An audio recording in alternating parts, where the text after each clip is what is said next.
అందరికీ నమస్కారం. గరుడ పురాణంలోని ఒక కథను చెప్పుకుందాం. కృతయుగంలో బభ్రువాహనుడు అనే ఒక రాజు ఉండేవాడు. ఇతడు రాజ్యాన్ని చాలా సమర్థవంతంగా పరిపాలించేవాడు.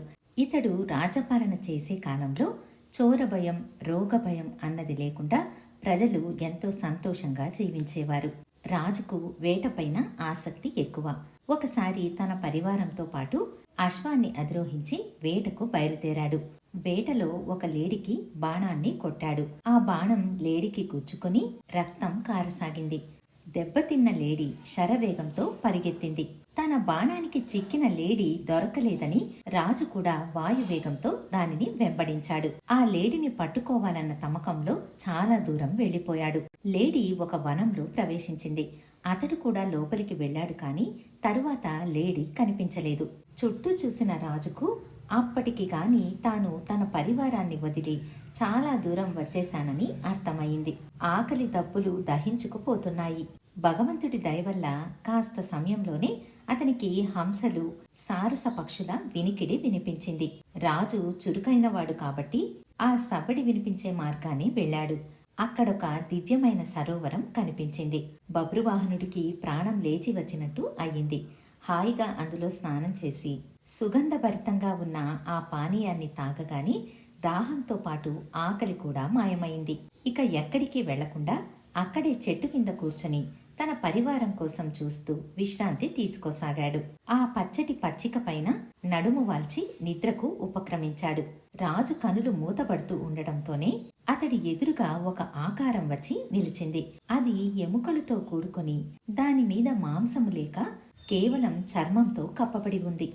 కళ్ళు మూయబోతున్న రాజుకు ఆ భయంకర దృశ్యాన్ని చూసి ఒళ్ళు జలధరించింది. వెంటనే ధైర్యాన్ని తెచ్చుకుని వింటికి బాణాన్ని మెరుపు వేగంతో సంధించి ఆ ప్రేతాత్మపై గురిపెట్టి నిలబడ్డాడు. తరువాత ఎవరు నువ్వు అని అడిగాడు. దానికి ఆ ప్రేతాత్మ, ప్రభు, నీ దర్శన భాగ్యంతోనే నా ప్రేతభావం నశించింది. నాకు ముక్తి కలగబోతోంది అని తెలుస్తోంది. నిన్ను చూసిన నేను ధన్యుణ్ణి మహారాజా అని అంటుంది. ఇది విన్న రాజు ఆశ్చర్యపోయి బాణాన్ని కిందకి దించి, నువ్వేం మాట్లాడుతున్నావో నాకు అర్థం కావడం లేదు. ఇంతకు నీకీ దురవస్థ ఎలా వచ్చింది అని అడుగుతాడు. దానికి ఆ ప్రేతాత్మ, ప్రభు, ప్రేతాలన్నీ ఒకప్పుడు మానవులే. మేము చేసుకున్న పాపం వల్లే మాకు ఈ దురవస్థ లభిస్తుంది. ఎవరికైతే అగ్ని సంస్కారం, శ్రాద్ధం, తర్పణం, సపిండీకరణము జరగవో అటువంటి వాళ్లకు ఈ దుర్గతి పడుతుంది. వీరికే కాకుండా ఇంకా విశ్వాసఘాతకులకు, అపమృత్యువాత పడిన వారికి, దొంగలకు, ఈర్ష, అసూయ కలిగిన వాళ్లకు, తెలిసి పాపాలు చేసిన వాళ్లకు, పాపాలు చేశామని తెలిసి దానిని ప్రాయశ్చిత్తం చేసుకొని వారికి ఇలాంటి దుర్గతి పుట్టి ప్రేత రూపాలలో నివసిస్తుంటారు. ప్రేతాత్మగా తిరగడం చాలా దుర్లభం. మిగిలిన ఏ జీవిగా పుట్టినా కాస్త నీరు, తిండి దొరికే అవకాశం ఉందేమో కానీ ప్రేతాత్మగా పుట్టిన వారు అత్యంత దుర్లభంగా జీవితాన్ని గడపాల్సి వస్తుంది. మహారాజా, మీరు దయచేసి నాకు, నాలాగే జీవితాన్ని గడుపుతున్న మరికొంతమంది నా అనుచరులకు శ్రాద్ధాన్ని చేసి మాకు ముక్తిని కలిగించండి. దీనివల్ల మీకు గొప్ప పుణ్యం లభిస్తుంది.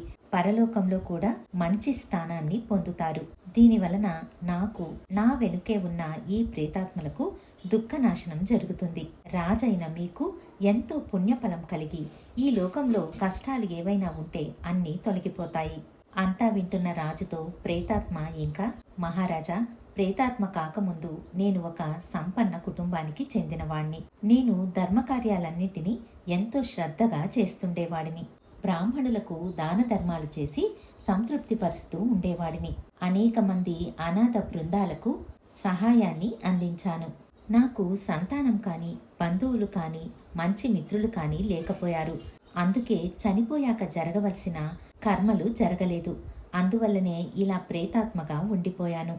రాజా, ఏ వ్యక్తి అయితే చనిపోతాడో అతడికి మాసిక శ్రాద్ధాలు, వార్షికము ఇంకా మిగిలినవి కలిపి మొత్తం చేయవలసిన శ్రాద్ధాల సంఖ్య 16. ఏ మృతుడికైతే ఇది చెయ్యకుండా మిగిలిన కార్యాలు, శ్రాద్ధలు ఎన్ని చేసినా ప్రేత రూపంలోనే ఉండిపోవలసి వస్తుంది. కాబట్టి ఈ లోకంలో రాజు అన్ని వర్ణాలకు బంధువని శాస్త్రాలు చెబుతున్నాయి. మీరు మా యందు దయ ఉంచి శ్రాద్ధాల ద్వారా మమ్మల్ని ఉద్ధరించాలని వేడుకుంటున్నాను. ఇది అమూల్యమైన మణిరత్నము, నాపై దయ ఉంచి దీనిని తీసుకోండి అని ఇవ్వబోతాడు. అప్పుడు రాజు, మహాశయ, నేను క్షత్రియుడను. మహారాజైన నేను నా చెయ్యిని చాపి దానాన్ని గ్రహించను. అయితే నీ పనిని తప్పకుండా చేసి పెడతాను. అయితే నాదొక సందేహం. మా వాళ్లలో ఎవరైనా ప్రేత దశలోనే ఉండిపోయారు అన్న విషయం ఎలా తెలుస్తుంది? ప్రేతాలకు ముక్తి కలగాలంటే ఏం చెయ్యాలి అని అడుగుతాడు. దానికి ఆ ప్రేతాత్మ, మహారాజా, ఎవరైతే ప్రేతాత్మలుగా అష్ట కష్టాలు పడుతూ ఉంటారో వారి ఆస్తులను అనుభవించే వారికి లేదా వాళ్ల వంశానికి చెందిన వారికి సరైన కారణం లేకుండానే కష్టాలు వచ్చి పడతాయి. సంతానాలు కలగకపోవడం, చిన్న వయసులోనే బంధువులు మృత్యువాత పడటం, అకస్మాత్తుగా ఆదాయం పడిపోవటం, రోగాలకు గురి కావడం, ఇలాంటి ఎన్నో బాధలను బట్టి ప్రేతాత్మ ఉనికిని పోల్చుకోవచ్చు.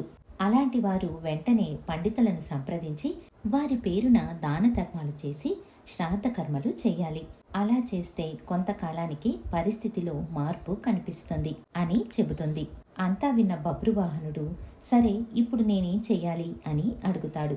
దానికి ఆ ప్రేతాత్మ, రాజేంద్ర, రాజుగా మీకెలాగూ అధికారం ఉంది కాబట్టి మీరే మాకందరికీ శ్రాద్ధాలను చెయ్యవచ్చు. అలా కాకపోతే ఎవరికైతే అధికారం ఉందో అటువంటి వారిని నియమించి చేయించవచ్చు. మీరు కార్యాలన్నీ ముగించిన తరువాత చివర్లో మా ప్రేత రూపాలు నశించి మాకు ఉత్తమ గతి ప్రాప్తిస్తుంది. శ్రేష్టమైన బ్రాహ్మణులను ఆహ్వానించి అగ్నిస్థాపన చేయించి వేద మంత్రాలతో యథావిధంగా హోమం చెయ్యాలి. వీలైనంత గొప్ప సంఖ్యలో బ్రాహ్మణులను ఆహ్వానించి భోజనాలు పెట్టాలి. మహారాజా, దీనికయ్యే ఖర్చుని నీపై కానీ లేదా ప్రజలపైన కానీ రుద్దడం ధర్మసమ్మతం అని అనిపించుకోదు.